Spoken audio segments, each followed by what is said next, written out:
selamat datang di channel ini. Hari ini kita akan membahas satu fenomena sosial yang mungkin sudah sering kamu alami, tapi jarang kamu pikirkan, yaitu vabbing. Bayangkan, kamu lagi berbicara serius, tapi teman kamu justru lebih sibuk scrolling ponselnya.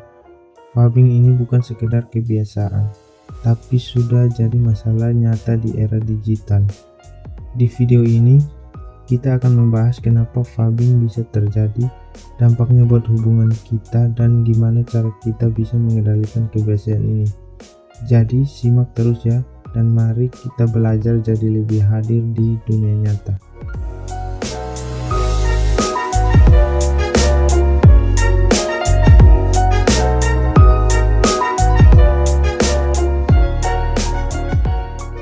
Pertama-tama mari kita pahami dulu apa yang dimaksud dengan vabbing.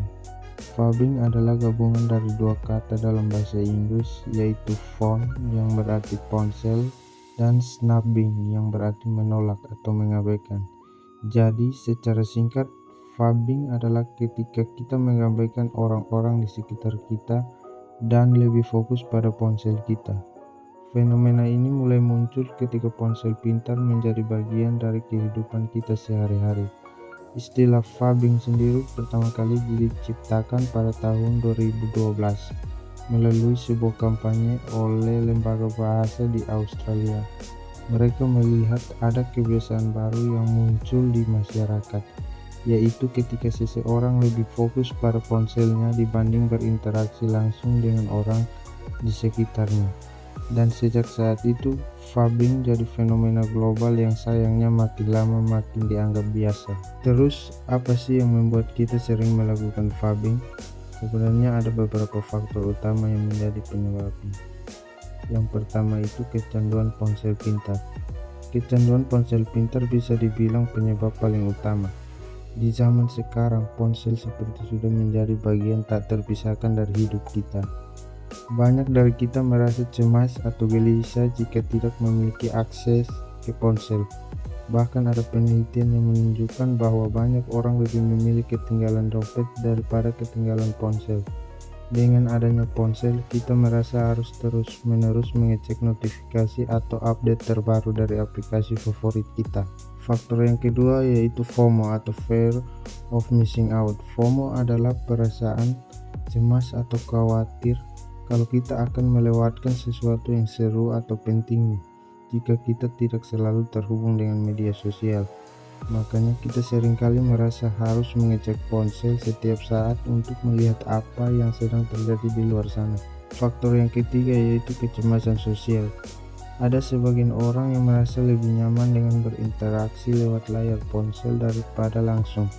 Bagi mereka, ponsel bisa jadi semacam pelarian untuk menghindari interaksi yang terasa sulit atau canggung.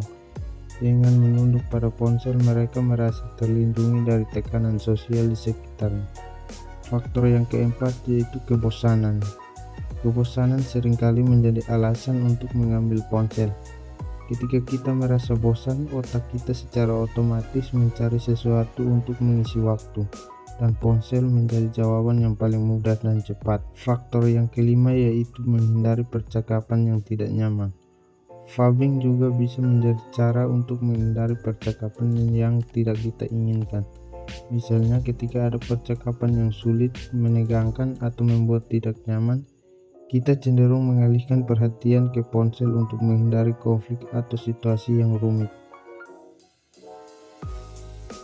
Kita mungkin sering berpikir bahwa vabbing adalah hal sepele, tapi sebenarnya vabbing memiliki dampak yang cukup serius, terutama bagi hubungan kita dengan orang-orang terdekat.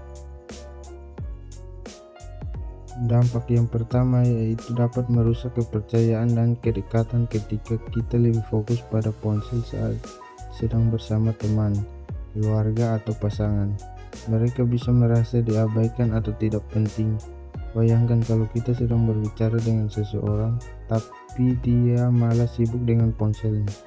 Kita pasti merasa tidak dihargai, bukan? Hal ini bisa merusak kepercayaan dan kedekatan dalam hubungan, baik dalam pertemanan, keluarga, maupun percintaan. Dampak yang kedua yaitu meningkatkan perasaan kesepian.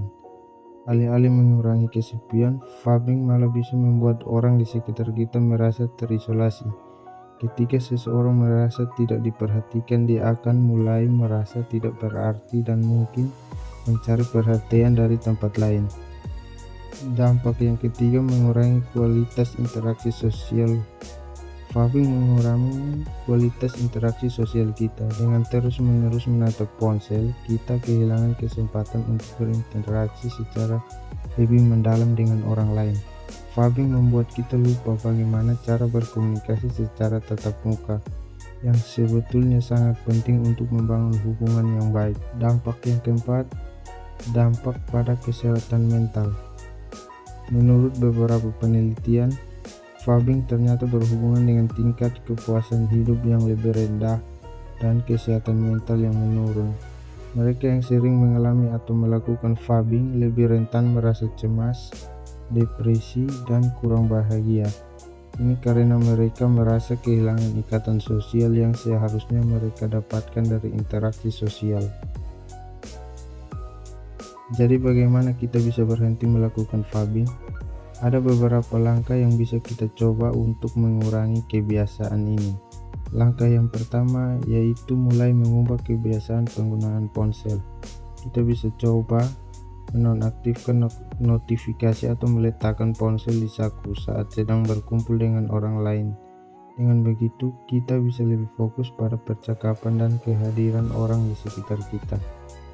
Yang kedua yaitu pahami alasan dibalik Fabing. Coba pikirkan apa yang membuat kita cenderung lebih memilih ponsel daripada berbicara dengan orang di sekitar. Apakah kita sedang stres atau mungkin bosan? Mengetahui alasan dibalik Fabing bisa membantu kita untuk mengatasi dengan cara yang lebih tepat. Yang ketiga yaitu tetapkan waktu khusus tanpa ponsel. Cobalah untuk menetapkan waktu khusus tanpa ponsel, misalnya saat makan bersama keluarga, waktu berkumpul dengan teman, atau saat ingin bersantai dengan pasangan. Dengan begitu, kita bisa lebih terhubung secara emosional dengan mereka. Langkah yang keempat yaitu latihan mindfulness. Mindfulness atau kesadaran penuh juga bisa menjadi cara yang efektif.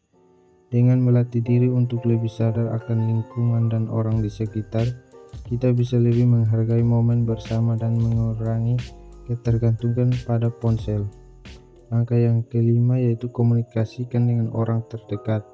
Bicarakan dengan orang terdekat tentang dampak Fabing dan buat kesepakatan bersama untuk meminimalkan penggunaan ponsel saat bersama. Dengan cara ini kita bisa saling mengingatkan dan lebih fokus pada hubungan kita. Fabing mungkin terlihat sepele, tapi dampaknya cukup besar dalam kehidupan kita sehari-hari, terutama dalam hubungan dengan orang-orang terdekat. Semoga setelah menonton video ini, kita semua bisa lebih sadar tentang pentingnya memperhatikan orang di sekitar kita dan mengurangi ketergantungan pada ponsel. Yuk, mulai sekarang coba kita letakkan ponsel kita dan fokus pada orang yang ada di depan kita. Terima kasih sudah menonton, sampai jumpa di video berikutnya.